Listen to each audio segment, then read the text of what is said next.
Attention citizens of Beach City. Everyone head to your designated shelters. This is not a drill. I repeat, this is not a drill.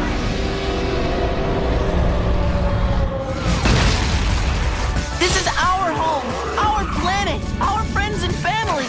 We are the Crystal Gems. Steven Universe, Heart of the Crystal Gems, a 5-night special event, all next week at 7:30 on your Cartoon Network. Giddy up.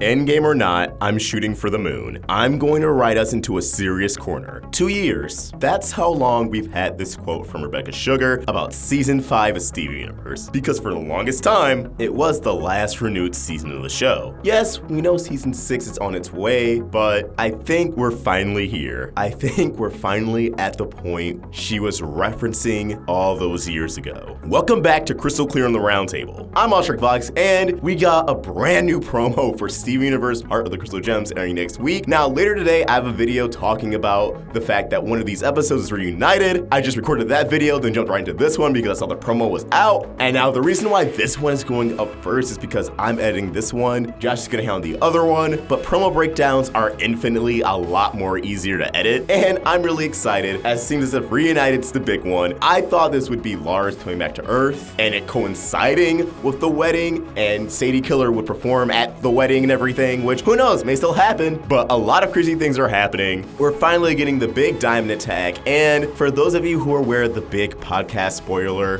that Cartoon Network released last month, and you know guys, it's about the destination, not the journey. And I think we're on an epic journey, and I automatically eat all my words for us in the previous video because I said I commended the Crewniverse for dragging out another falling out for the course of 5-6 episodes. But it looks like it's going to be packed with more than that. So what's going on here? And even though the promo didn't show it, I want to talk about Peridot, Bismuth, so much we gotta touch on. The possibility of Lars coming back, the possibility of Jasper coming back. I think it's all coming to a strong head. And can you believe there's more after this? A lot of plot threads are coming together, a lot of things we speculated before is happening. Granted, they were obvious things, but let's just jump in. Of course, as always, spoiler warning if you don't want to be spoiled or if our predictions end up being too on the nose. All right, let's go. Attention citizens of Beach City. Everyone head to your designated shelters. This is not a drill. I repeat, this is not a drill.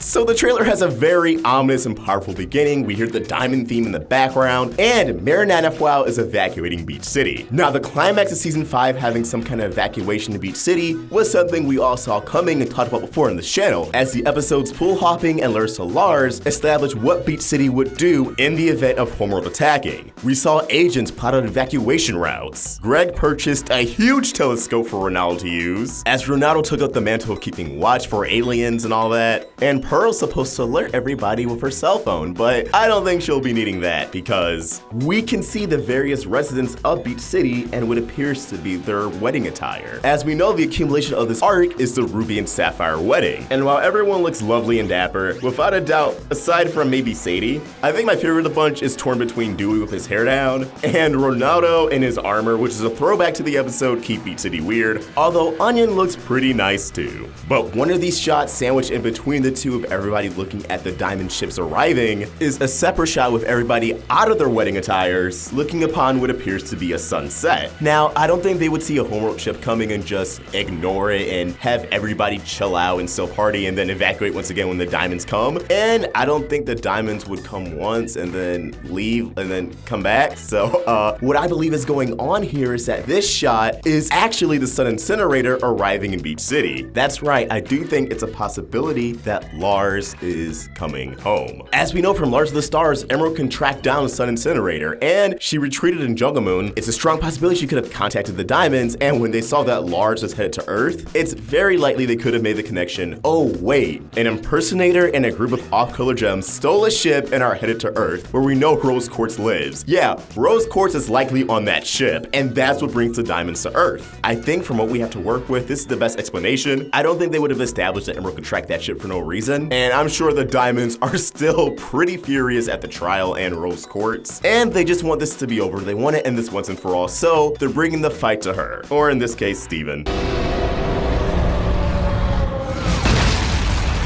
This is our home, our planet, our friends and family. We are the Crystal Gems. Steven Universe, part of the Crystal Gems, a 5-night special event, all next week at 7:30 on your Cartoon Network. Giddy up. Alright, so they throw in a lot here, so let's go through them shot by shot, frame by frame. Now, it's not just one or the other diamonds, it's both yellow and blue in their own orange ships, and I wonder if they're alone or not. Like, is it just the diamonds, or are they coming stacked? Are we gonna see, maybe Nephrites? Are we gonna see other quartz soldiers? Are we gonna see Topaz, Aquamarine? Is this gonna be a full-on invasion, and we're gonna get a bunch of different gems we've seen throughout the series? Is Emerald going to make an appearance? That'd be nuts. And evidently, Yellow Diamond is not playing around. Like, her ship just smashes onto the ground. That is a high five to end all high fives. That is the mark of a true volleyball warrior. And now I want a flash game on Cartoon Network's website where you can use either of the diamond hand chips, but you're playing volleyball. I mean, wait, actually they already have a volleyball Steven Universe game. So yeah, just add diamond arm chip DLC, or maybe like as a civs or specials or summons or something. Make it happen, hashtag diamonds for volleyball. Let's trend it, people. Now we have Steven and Pearl running throughout Rose's Fountain, which was introduced in an Indirect Kiss and revisited in Lionport Alternate Ending. I think all the locations revisited there will be important in the upcoming episodes. Now we see it's snowing, it looks pretty cold in Rose's Fountain, and Steven and Pearl, clearly approaching Sapphire, come to a halt when Sapphire unleashes a spike of ice. You're like, wow, Sapphire, chill. I mean, you're already chilling. Sapphire, warm up. These are your loved ones. They care about you. I mean, I guess I can kind of see why she'd be mad at Pearl.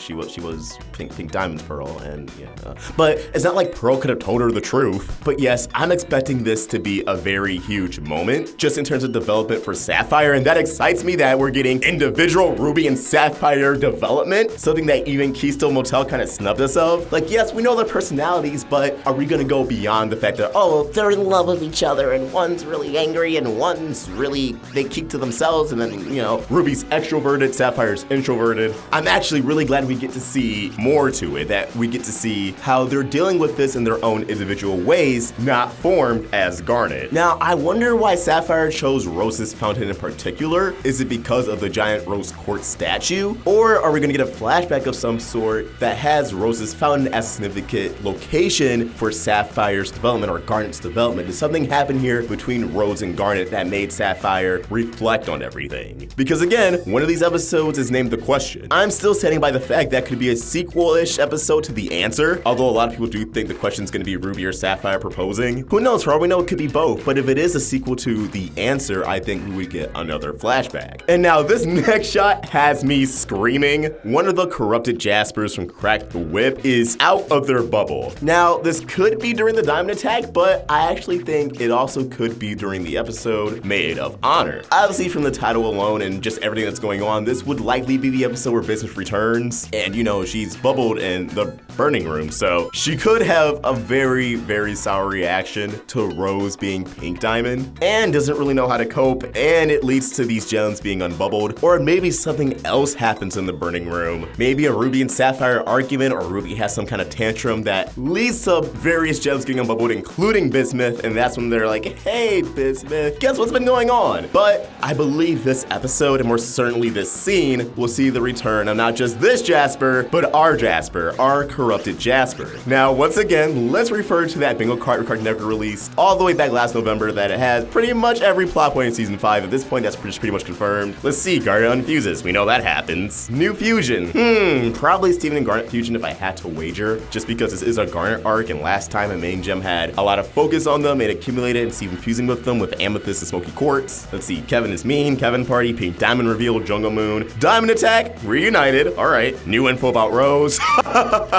Yeah, we can check that off. Jasper is back for a fight. I believe this will be it. I think our baby girl is coming back, and I believe it's going to be wonderful, even if she still is a mindless beast. It's gonna be her reintroduction to the fold. Someone gets a new look. As we know, that was Connie and arguably Lars, with Pirate Lars and everything. Topaz comes to Earth. This could happen here. If Yellow Diamond and Blue Diamond come stacked, Topaz could be one of those gems. Steven gets new powers. I mean, he saw into his mother's memory, so I would cross that off, although that was more of a Stefani thing. We'll see. Lars comes home. Again, that could be the sun sunset shot. It would suck if all these plot points didn't converge in this huge, massive moment, so I do think Lars will be coming home. Bingo Bongo, of course. The free space, someone cries. That's not even like a question. Camp Pining Hearts, Raising the Barn, it was referenced. Flashback episode, well, a single pale rose, I believe qualifies. Onion acts oniony, of course, and also that was Raising the Barn. Lapis is sad, duh. Stefani appears, duh. Someone moves away, I mean Lapis with the barn. Corrupted gems get healed, again. Even if it's not in these episodes, it could happen before the end of the season. Ronaldo was right all along, when isn't he? New song, of course. Greg makes a dad joke, Gemcation, Mystery Girl appears, the big show. So yeah, this right here, I'm willing to put money on our Jasper coming back, but maybe there's being coined like we didn't say what's Jasper, we just said Jasper's coming back. But imagine if this is during the Diamond Attack, I would lose my mind! But it also makes me wonder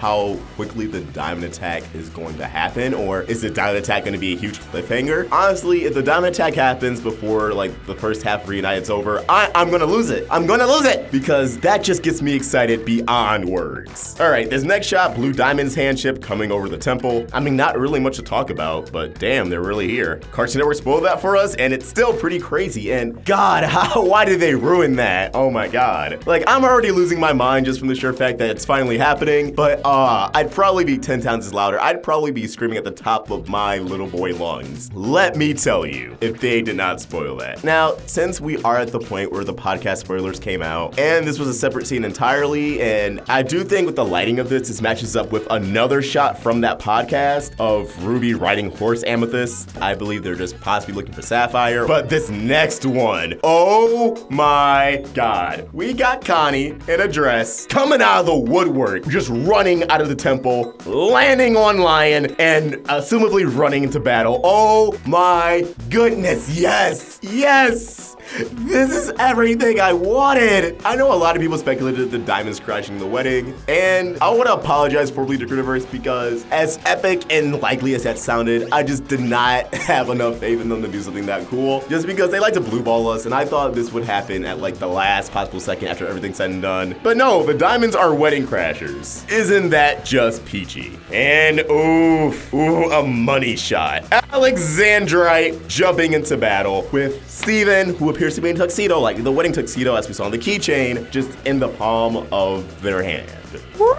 I love me some Alexandrite. That's beautiful, that's marvelous. Oh my God. Alexandrite versus the diamonds. I hope they don't go down like a little Claude. Not using swear words is hard. Although, if I'm being honest, if Alexandrite could barely handle Malachite, like if it wasn't for LaWarmel and Stevens, they would not have gotten the upper hand. How do they expect to fight the diamonds exactly? Like, is it just me? Now, a few weeks ago, I was actually trying to write a fight scene between the Crystal Gems and Yellow Diamond, and I was thinking, you know, it'd be a lot cooler if they used their small heights to an advantage. Like, just imagine, and maybe I could make an entire video just talking about the idea I had, but just imagine them utilizing all their fusions, using the different sizes and advantages, and you know, they could have Peridot fly them around on like little metal platforms with her metal kinesis, just maneuvering around the diamonds. And really, and I hope this is the actual strategy in canon, all they need to do is distract the diamonds long enough for Connie to poof both of them with the sword. So I really hope they don't go into this thinking this is a battle they can win without poofing the diamonds, because that's just not gonna work. Now also, I think it'd be just delightful if Horse Amethyst also served as like a little chariot for Ruby and Sapphire to get to their wedding. Guys, it's happening. But also, before we close out, there's just one more thing I need to touch on.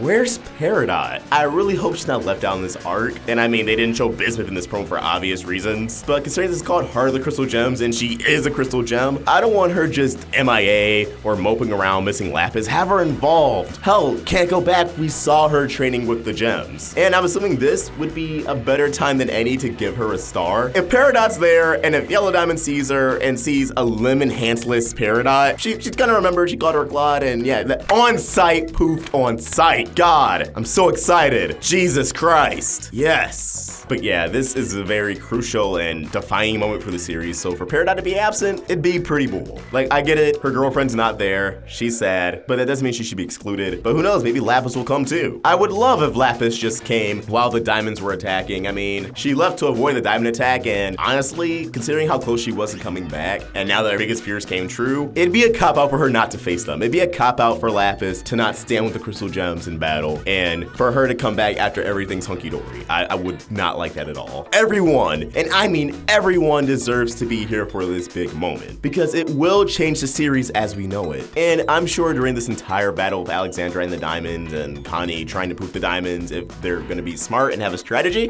that Steven is just gonna be thinking, I need to tell them about who Rose Quartz really was, that she was pink diamond and that I have pink diamond's gemstone. I think this will be a pretty big moment for Steven. But as always, these are just my thoughts, and I'd love to hear yours. Are you guys excited? Are you guys excited? I really thought we would have 5 episodes. 5 episodes of just, are we in Sapphire and are we talking? And then they get married and a happy ending. No, shit's hitting the fan. It's hitting the fan. Yes. Thank you. God, leave your thoughts in the comments below. Tweet them directly to me at OstrikVox or at the Roundtable on Facebook, Twitter, and Instagram, all at Roundtable Vids. If you want to help the Roundtable girls support us on Patreon, get access to exclusive perks and have your name featured at the end of the video like all these beautiful, wonderful people. Link in the description. If you enjoyed this video, be sure to like, share, and if you're new here, subscribe. Hit that bell for notifications, stay in the loop with all things Steven. Thank you for watching, and I hope you have an awesome day. OstrikVox, out.